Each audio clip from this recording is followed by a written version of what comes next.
Estás escuchando Radio Independencia. Desde Lanús, provincia de Buenos Aires.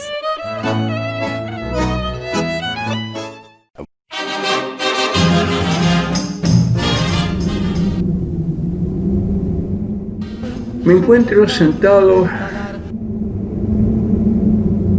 junto a la Sevilla. Van los lingeras.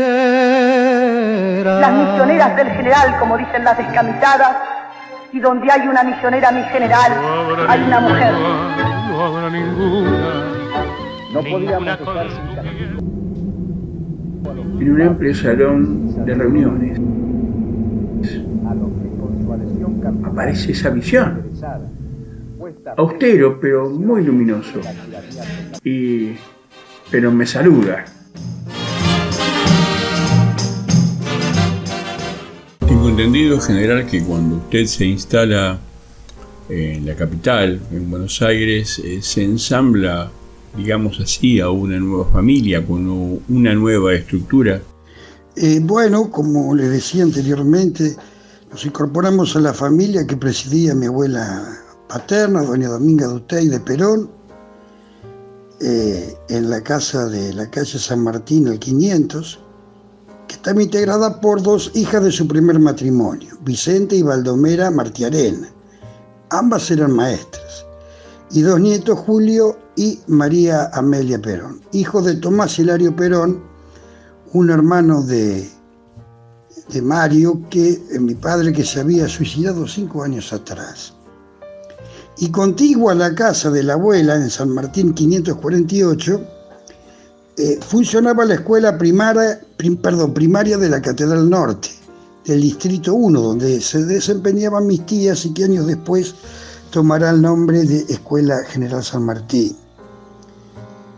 Esta asociación resulta oportuna porque San Martín y yo, no obstante tratarse de dos figuras que ocupamos modestamente hablando, pero eso sí, un importante lugar en nuestra historia, cursamos tardíamente y de manera irregular ese nivel de enseñanza, ¿se da cuenta? Lo que no impidió, tanto con el caso como del gran general como de quien le habla, un interés enorme por los libros y por el aprendizaje. Y cuénteme, general, ¿cómo es que se regulariza su escolarización? Bien, tuve que ponerme al día aprobando los grados de la escuela primaria. Aprobé como estudiante libre los primeros grados de la escuela primaria y enseguida me puse al día en esta mencionada escuela donde Vicente y Baldomera son maestras. Y ahí estuve como alumno en 1904 y 1905 junto a mis primos Julio y María Amelia. Si bien tuve, como les decía, una incorporación, digamos, no convencional como el resto de los compañeros que cursaban conmigo. Sí. General, ¿usted guarda recuerdos de su primera maestra? Sí, naturalmente. En primer grado era la señorita Agustina Boyero y la de segundo se llamaba Asunción Daroqui de Banquero. Y a partir de 1905, creo que fue, yo continué mis estudios en la escuela parroquial Nuestra Señora de la Merced. Y posteriormente en el Colegio Internacional de la Frobelina, de la calle Bartolomé Mitre. Empecé a deletrear el breviario de mis tías Vicente y Baldomera Martiarena, que eran en principio de siglo dos caracterizadas educadoras. Los claustros de la iglesia de la Merced, todavía bajo la dirección titular de Monseñor Antonio Razore. Ahí aprendí las verdades del catecismo. Mi credo espiritual se completó en la escuela de doctrina cristiana que fusionaba anexa, donde deben constar los premios y distinciones con los que sacerdotes que manejaban la casa de estudios estimulaban mi preparación religiosa.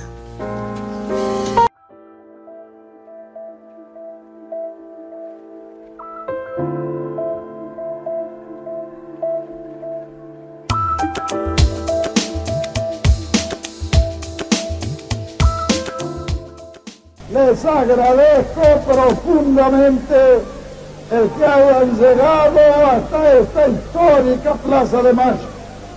Yo llevo en mis oídos la más maravillosa música que para mí es la palabra del pueblo argentino.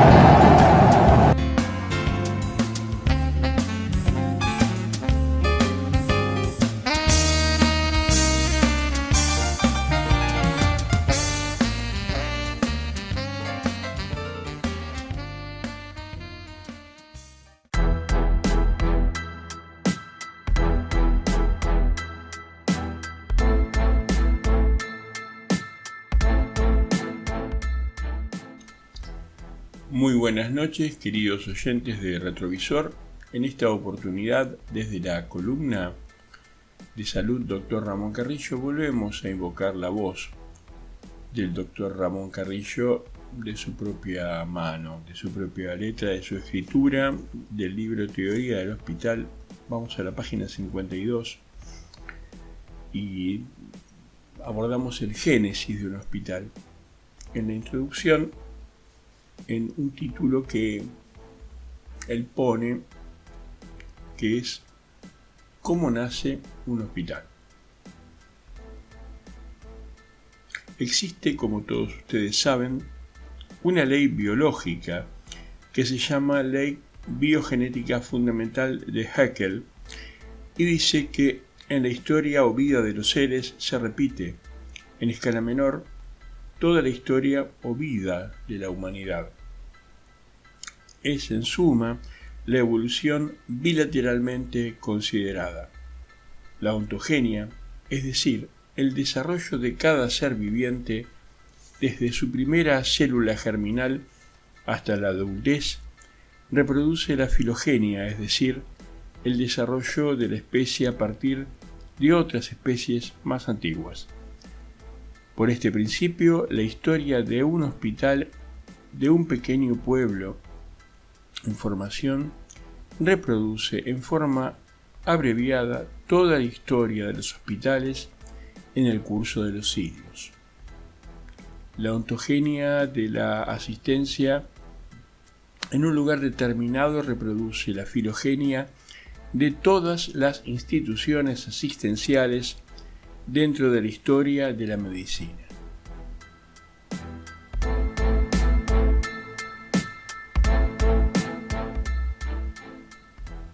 Bien, ¿cómo nace un hospital? Tenemos el ejemplo a mano, y lo que he explicado muchas veces, por lo que aquí lo resumiré apenas.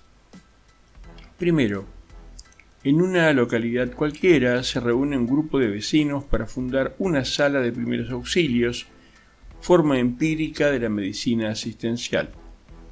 Casi enseguida es necesario ampliar esa sala con una sala de curaciones, embrión de la sala de operaciones, un laboratorio y hasta un pabellón de 4 o 6 camas para enfermos graves, madres que van a dar a luz, etc. Y ya tenemos un pequeño hospital rural. La pequeña asociación filantrópica o de beneficencia necesita la ayuda comunal. Interviene ya el Estado bajo la forma de autoridad municipal. Pero en la región hay infecciosos. Se requiere entonces abrir un pabellón para ellos. Más adelante surge la necesidad de un lavadero, de una cocina y de un motor eléctrico, de una ambulancia, etc.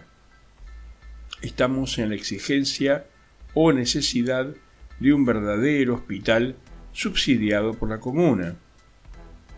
A poco que se extienda el radio de acción de ese hospital, debe intervenir la provincia y, finalmente, la nación.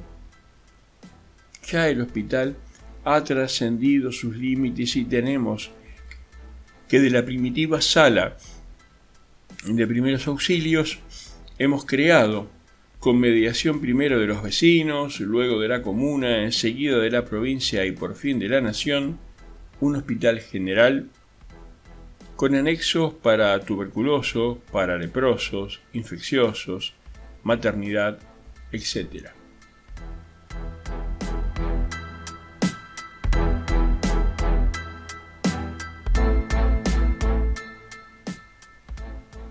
¿Y qué ha ocurrido?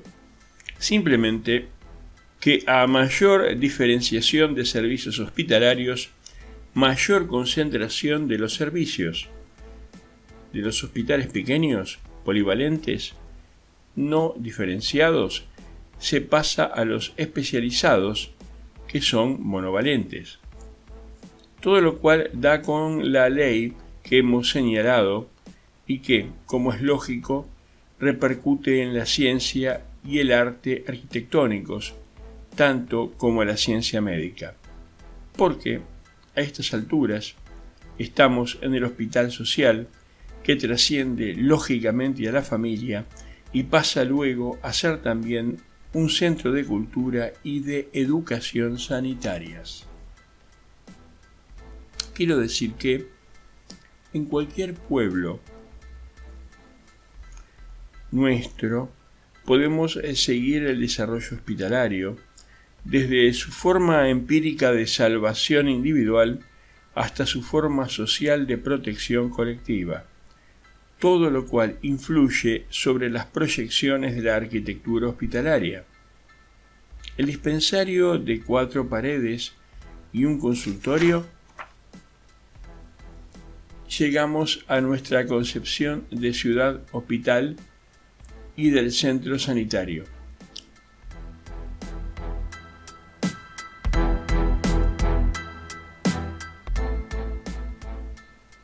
En síntesis, el modo como nace un hospital se desarrolla y crece en un pueblo determinado, reproduce en forma abreviada la evolución en general de la asistencia médica en toda la historia de la humanidad.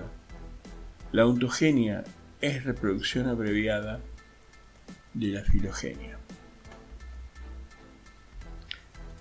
Y voy a prolongarme un poquitito más con la temática en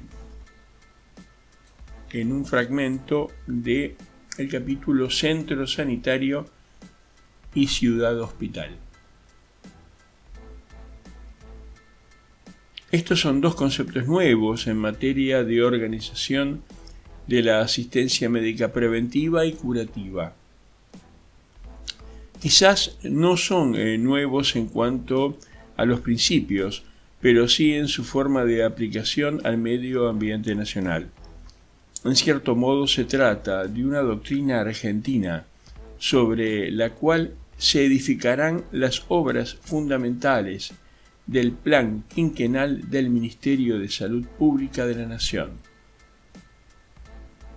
Primero, Centro Sanitario es un conjunto de consultorios polivalentes con servicio social, visitadoras sanitarias y bioestadística para captación de enfermos, reconocimiento de sanos y tratamientos ambulatorios. Por su naturaleza, debe ser urbano, bien central, de fácil acceso.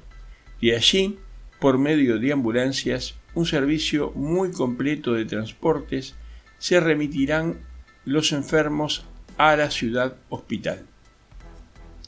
La construcción del edificio del centro sanitario, de 3 pisos, se ha planificado sobre una manzana de terreno, Tucumán, Catamarca, Salta, pone como ejemplo, ¿no? En ciudades más pequeñas, en media manzana, Jujuy, y excepcionalmente en 9 manzanas, en casos de agregársele un campo de deportes. Santiago del Estero está haciendo esta nota del productor de esta columna de lo que se estaba haciendo en ese momento, en 1950 más o menos, finales de los 40. Se ha proyectado ya 5 centros sanitarios en correlación cada uno con una ciudad hospital. Los centros sanitarios, en sus detalles, varían según el número de habitantes a controlar, 20.000, 50.000 y 60.000, que es el más grande. No quiero entrar en pormenores, pero cabe destacar que los centros sanitarios llevan anexos baños públicos, lavadero de ropa para el público, sala de conferencias y cine, y también las sedes de las delegaciones seccionales que estarán ubicadas en el tercer piso.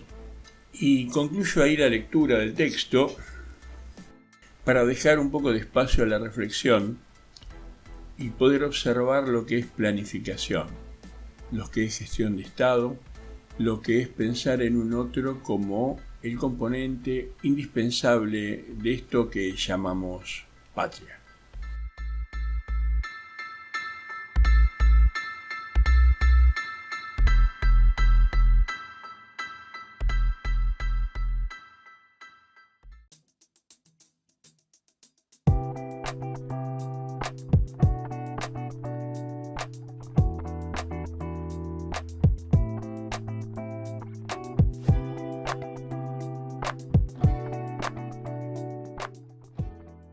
Continuando con nuestra columna Conociendo al Enemigo, esta vez seguimos con el enemigo interior, voy a proseguir con la lectura del libro de Gastón Gori, La Forestal, la tragedia del Quebracho Colorado, con el mismo capítulo que tuvimos la vueltita pasada, un impuesto y un secreto. La lectura prosigue así. Si esa era la experiencia administrativa más reciente en cuanto a resistencia de los afectados, ¿por qué sería necesaria la valentía de un ministro para gravar un producto no creado por empresas explotadoras del quebracho, siendo riqueza natural equiparable a lo de los minerales? Esto es un agregado que hago yo a una economía puramente extractiva, ¿no? ¿Por qué sería necesaria una valentía cuando solo se afectaba un grupito de personas de existencia física o de existencia jurídica? Desde más de 10 años atrás se venía destruyendo bosques en beneficio de ese reducido número que se exportaban y se exportaban rollizos en cantidades fabulosas sin que se gravara con impuestos su extracción. Acá quiero hacer una salvedad yo también, que una cosa es sacar minerales dentro de lo que es la minería convencional, que si bien expolia la riqueza propia de un suelo, pero altera mínimamente el entorno ecológico. Acá esto es histórico, es geográfico ya. La destrucción de los bosques de quebracho alteró definitivamente la geografía y la forma de vida y los medios, el ambiente de los bosques, tanto de Santa Fe como de Santiago del Estero y del Chaco. Prosigo. Las colonias que soportaban el impuesto a los cereales en 1893 eran 341 y a principio de siglo sobrepasarían los 350 con una población trabajadora de más de 500.000 personas en una extensión de 3.458.392 hectáreas. Acá quiero volver a hacer una salvedad.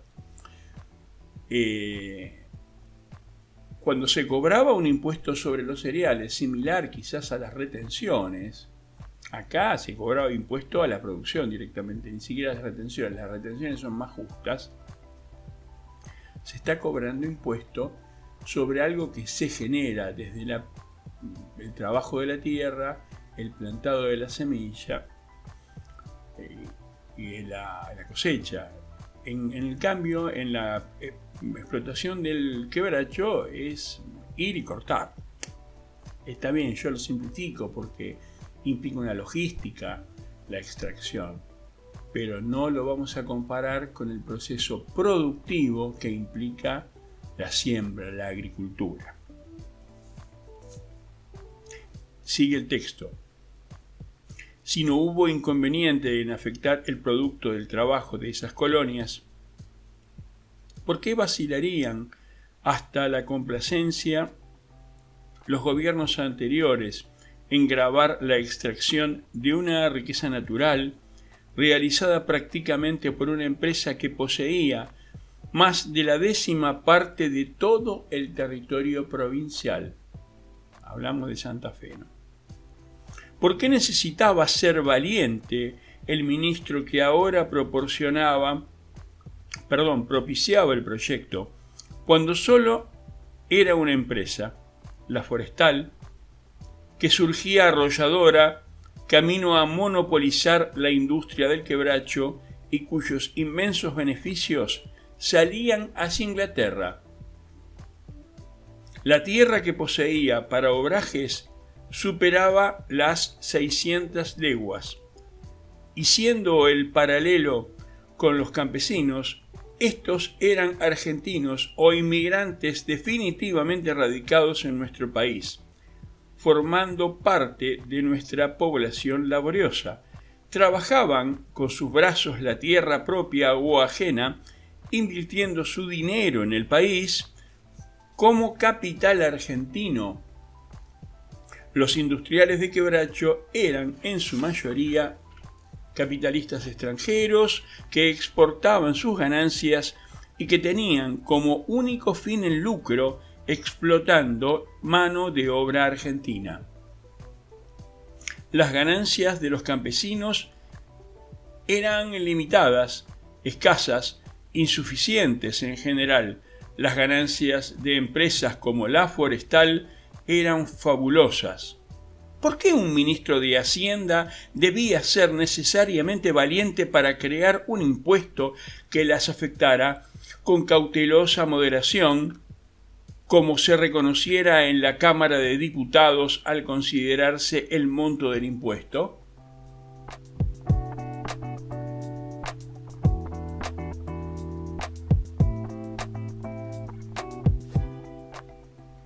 La historia de la explotación del quebracho se inicia planteando interrogantes cuyas respuestas estarán condicionadas por la sospecha de que una fuerza poderosa se mueve en contra de los intereses generales de la población y en defensa de privilegios y de una autonomía amplia de su voluntad para hacer lo que más convenga, no al país y a sí misma, sino en exclusivo provecho de empresarios a quienes el futuro de la nación los tiene perfectamente sin cuidado.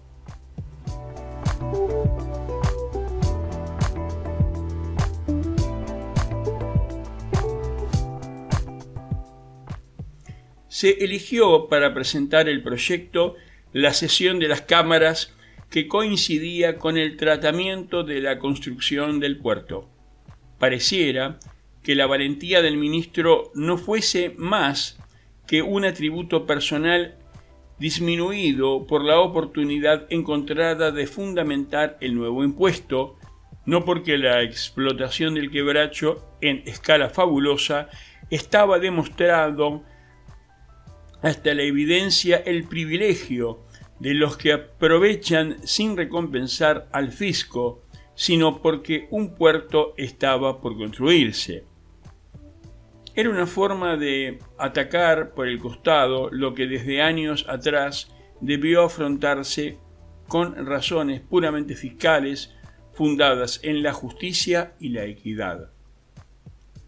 la construcción del puerto, además de urgir la necesidad de recursos, proveyó de razones al Poder Ejecutivo y alentó la valentía del ministro con un proyecto que se quedó corto al establecer el monto del gravamen. En efecto, el impuesto creado por ley era de 40 centavos moneda nacional cada 1.000 kilogramos o fracción de quebracho que se exportara de los bosques de la provincia para cualquier objeto, con excepción de la leña y fabricación de tanino, y el destino de la elaboración de tanino 35 centavos de igual moneda. Es decir, que se pagaría menos por el quebracho crecido durante siglos en el territorio como consecuencia de la naturaleza que por los cereales sembrados y cosechados anualmente por los campesinos. Se cobraría menos impuestos por el quebracho que beneficiaba a accionistas de empresas extranjeras que por el cereal que penosamente cultivaban argentinos e inmigrantes radicados e incorporados en nuestro pueblo y que padecían ya las consecuencias de los latifundios, del sistema de arrendamiento, etcétera, etcétera, etcétera.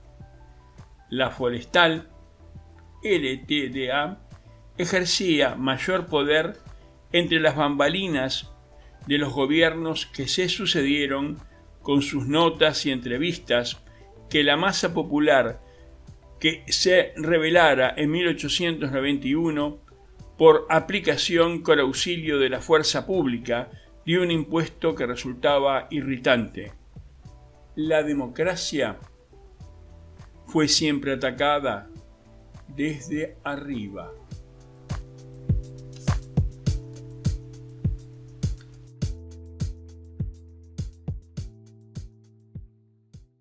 Y esto ha sido todo por hoy, queridos amigos de Retrovisor de Radio Independencia. Los esperamos el próximo sábado nuevamente a las 21 horas para repasar la semana y expectar el futuro. Un abrazo grande a todos. Desde Buenos Aires, República Argentina, transmite Radio Independencia. Y al mundo en www.radioindependencia.com.ar.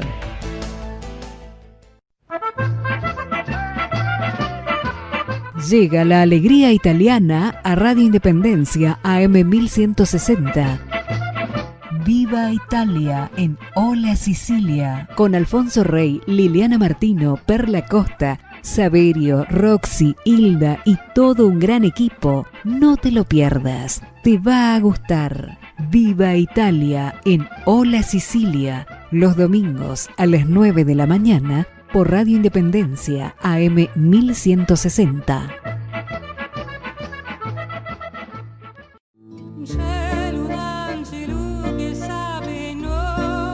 Chiamami, programa sociocultural ítalo-argentino. Idea y conducción Perla Liliana Costa. Domingos de 11:30 a 13 horas. La música más bella, las informaciones más interesantes, los paseos más increíbles. La RAI, Radio Televisión Italiana. Un arcoíris para colorear tu día y el mío. Chiamami por AM 1160, Radio Independencia. La verdad de lo que sucede en Banfield, su fútbol, la ciudad, su gente, lo hablamos en el Petit Café Taladro Super Deportivo. Te invita a la mesa Juan Manuel Raimundo, con espléndidos regalos, en los mediodías de Radio Independencia, en la esquina banfileña de AM 1160 y por www.radioindependencia.com.ar. Los lunes, miércoles y viernes a las 13, tu cita hipertaladrense. Todos los lunes de 16 a 18 escucha 100% Salsa y el segmento de Cumbia Colombiana con Claudio Armani. 100% Salsa por Radio Independencia AM 1160, lunes de 16 a 18. Si vivís con una persona mayor, estos son los cuidados más importantes que tenés que tener. Evita darle la mano, abrazarla o besarla. No compartas el mate, cubiertos, vasos, tazas ni toallas. Los mayores tienen que tener sus propios elementos y el menor contacto con otras personas. Limita tus salidas a lo indispensable. Cuando ingreses a tu casa, deja el calzado en la puerta sobre un trapo humedecido con agua y lavandina. Cambiate y lava la ropa junto con el barbijo casero. Limpia y desinfecta los espacios. Seguí cuidándote. Para más información, llama al 120 o entra en www.argentina.gov.ar. Argentina Unida. Ministerio de Salud. Argentina Presidencia. Hablando de bancos, ¿vieron que Banco Provincia tiene una nueva app con la que podés mandarle plata a quien quieras, hacer transferencias a otros bancos o pagar en comercios? Una app muy práctica para esta época donde tenemos que quedarnos en casa. Solo hay que bajarse la app en el celu y abrir una cuenta gratuita o vincular la que ya tenés sin moverte de tu casa. Es muy rápido, fácil y seguro. Quédate en casa, usa cuenta DNI de Banco Provincia y tené el banco donde vos estés.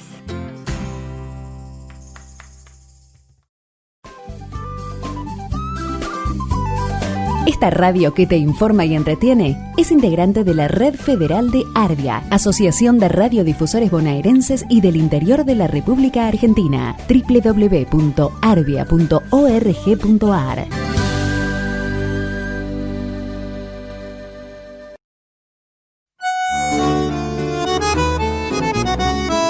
Estás escuchando Radio Independencia. Desde Lanús, provincia de Buenos Aires.